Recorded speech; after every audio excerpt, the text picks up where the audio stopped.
নমস্কার, S Bangla digital আপনাদের সকলকে স্বাগত। আমি কানাডায়, সঙ্গে রয়েছেন Shubhankar Bhaduri. This channel does not promote or encourage any illegal activities. All content provided by this channel is meant for educational and information purpose only.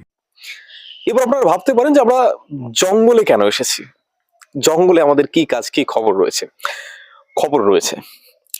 আমরা বিভিন্ন ধরনের উদ্ভিদ দেখেছি, এবং ছোট বাচ্চাকে যদি জিজ্ঞাসা করা হয় যে উদ্ভিদ কোন জায়গা থেকে খাদ্য উৎপন্ন করে, আমরা সবাই জানি, সকলেই পড়েছি, জীবন বিজ্ঞান বইয়ে পড়েছি, পরিবেশ বইয়ে পড়েছি, যে এই যে উদ্ভিদ, সেই উদ্ভিদের যে বিষয়টা সেটা হলো যে এরা সালোক সংশ্লেষণের মাধ্যমে, অর্থাৎ আমরা যদি দেখি এরা কি করে, যে সূর্য থেকে যা আসে রশ্মি, সেই রশ্মিকে বিভিন্ন রাসায়নিক এবং প্রাকৃতিক প্রক্রিয়ায় সেটাকে কি করে, শক্তিতে রূপান্তরিত করে এবং নিজের দেহের মধ্যে সেটাকে সঞ্চয় রাখে, যেটাকে আমরা আবার খাদ্য হিসেবে গ্রহণ করি।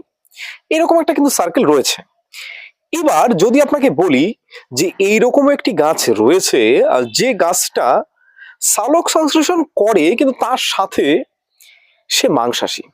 আমরা এতদিন জেনে এসেছি যে গাছেরা সাধারণত, এই যে সাধারণ গাছপালা আমার পিছনে রয়েছে, এই যে গাছ, সেই গাছের সবুজ পাতায় সূর্যের আলো পড়লে সেখান থেকে গাছেরা কি করে, খাদ্য তৈরি করে, এটাই আমরা কিন্তু জেনে এসেছি। এবার এই গাছ কোথায় পাওয়া যায়? না, এই গাছ পাওয়া যায় হলো সুদূর অ্যামাজন জঙ্গলে। অ্যামাজন জঙ্গল পৃথিবীর মধ্যে অন্যতম একটি বনভূমির মধ্যে একটা। তো সেই বনভূমিতে এই গাছ পাওয়া যায়, যে গাছ কিন্তু একেবারে মাংসাশী। অর্থাৎ ছোট মোটো প্রাণী যদি এদের আশেপাশে চলে যায়, বিভিন্ন এরকম অনেক গাছই রয়েছে যারা সেই প্রাণীগুলোকে কিন্তু নাইট্রোজেনের সোর্সের জন্য খেয়ে নেয়। মানে ভেবে দেখুন, এই ধরনের গাছের পাতায় কোন একটা জীব বসলো, বসার সাথে সাথে হয়তোবা সেই জীবকে গাছগুলো গ্রাস করে নিচ্ছে, গাছগুলো খেয়ে নিচ্ছে, ঠিক যেমনটা আপনি আমি খাই বিভিন্ন ধরনের যে আমিষ ভোজী যেটা হয়ে থাকে। কিন্তু এদের খাদ্যের ধরনটা আলাদা। এবং এখানে আবারও বলে রাখি, এই যে গাছ, সেই গাছের দেখা মিলেছে বাঁকুড়া জেলায়। ঠিক শুনেছেন, আমাদের পশ্চিমবঙ্গের বাঁকুড়া জেলায় কিন্তু এই যে গাছ, সেই গাছের দেখা মিলেছে, যে গাছ কিনা মাংসাশী। রীতিমতো ভিড় পড়ে গেছে সেখানে। সেই যে বনভূমিতে এই জিনিসটা পাওয়া গেছে, সেটা গ্রামবাসী দেখার পরে কিন্তু অন্যদেরও জানায় যে এরকম একটা গাছ এখানে পাওয়া গেছে, যেটা রং লাল। এবং সেই গাছটা কি করছে, যে অন্যান্য প্রাণীদের যেটা আছে বা অন্যান্য ছোট ছোট পতঙ্গ যাদের, সেই পতঙ্গদের খেতে সক্ষম। এই বিষয়টা শোনার পরে কিন্তু গ্রামে একটা ভিড় পড়ে যায়, সেখানে বিভিন্ন জায়গা থেকে লোক কিন্তু দেখতে চলে আসে যে সেটা কি ধরনের গাছ।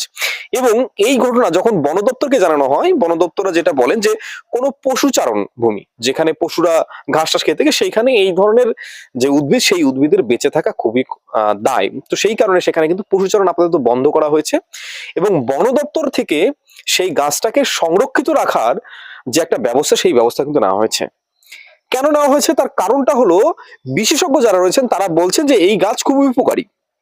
কারণ যে সকল পতঙ্গ আমাদের ক্ষতি করে, সেই সকল ক্ষতিকারক পতঙ্গকে এই সকল গাছেরা নিজেদের শরীরে নাইট্রোজেনের সোর্সের জন্য তারা সেটাকে ভক্ষণ করে, বা আমরা বলতে পারি ধরতে পারি। কিভাবে ধরে সেই গাছ?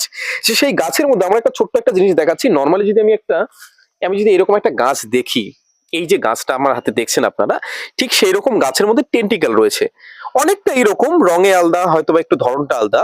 তো সেই গাছের যে টেন্টিকেল, এখানে যখনই কোনো একটা পোকা এইভাবে বসবে, বসার সাথে সাথে সেই পোকাটাকে তারা কি করতে পারে, বা সেই পতঙ্গটাকে তারা কি করতে পারে, এই যে সামনে শুরুগুলো দেখছেন, সেগুলো কি হয়, এইভাবে ক্লোজ হয়ে যাচ্ছে। তো ক্লোজ হয়ে গেলে সেই যে পোকাটা, সেই পোকাটা কিন্তু বা সেই পতঙ্গটা কিন্তু সেখান থেকে আর বেরোতে পারে না, এবং পরবর্তী সময়ে সেই গাছ নিজের দেহে তৈরি করা বিশেষ বিশেষ কিছু লিকুইড আছে, সেই লিকুইডের সাহায্যে কি করে, সেই পতঙ্গটাকে সেখানেই পচিয়ে দেয়, আমরা বলতে পারি হজম করার যে অন্যান্য প্রক্রিয়া আছে আমাদের সেটা, এবং নিজের দেহে যে নাইট্রোজেনের যে প্রয়োজনীয়তা, সেই নাইট্রোজেনের প্রয়োজনীয়তা কিন্তু তারা সেখানে ঠিক করে নেয়। এবার কি সেই গাছ, কোন গাছের দেখা মিললো বাঁকুড়ায়? না, সেই গাছের নাম হলো সূর্য শিশির। ঠিক, অনেকের হয়তো মনে পড়ছে যে এই নামটা আপনি কোথাও শুনেছি। আপনি হয়তো বা শুনেছেন ক্লাস 10-এর জীবন বিজ্ঞান বইয়ে, কিংবা ক্লাস 7-এর পরিবেশ যে বই আছে, সেই বইয়ের মধ্যে। এই সকল বইয়ের মধ্যে কিন্তু বারবার করে এই গাছটার মেনশন করা হচ্ছে, যখনই খাদ্য নিয়ে আলোচনা করা হচ্ছে, যে আমাদের পৃথিবীতে এরকম অনেক ধরনের জীব থাকে যারা কি করছে, বিভিন্ন প্রক্রিয়ায় খাদ্য গ্রহণ করে থাকে। তাদের মধ্যে উদ্ভিদ হলো উৎপাদক, কিন্তু কিছু কিছু বিশেষ উদ্ভিদ রয়েছে যারা কিনা যে শুধু যে সালোক সংশ্লেষণের সাহায্যে খাদ্য তৈরি করছে তা কিন্তু নয়, তার সাথে কিন্তু তারা কি করতে পারে, তারা চাইলে পরে নিজেদের যে খাদ্য, সেই নিজেদের খাদ্য কিন্তু নিজেরা কি করতে পারে, এইভাবে নাইট্রোজেনের চাহিদা পূরণের জন্য বিভিন্ন পতঙ্গ থেকে, বিভিন্ন পোকামাকড় থেকে সংগ্রহ করতে পারে। নমস্কার, আবার দেখা হবে অসাধারণ অন্য কোনো একটা বিষয় নিয়ে। সঙ্গে থাকুন, সাথে থাকুন এস বাংলা ডিজিটাল। আপনি কি বাইক বা স্কুটার কেনার কথা ভাবছেন? আপনি গাড়ি নিতে গিয়ে ঠকে যাচ্ছেন না তো?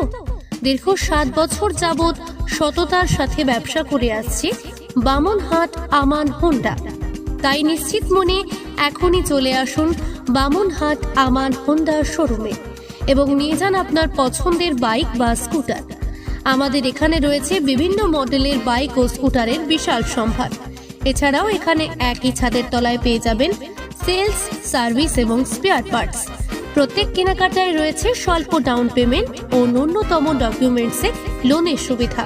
এছাড়াও রয়েছে সুদক্ষ কারিগর দ্বারা স্বল্প সময়ে গাড়ি সার্ভিসিং এর সুবিধা। তাই আর দেরি না করে এখনই যোগাযোগ করুন বামনহাট আমান হোন্ডা শোরুমে। স্থান বামনহাট SBI ATM এর পাশে।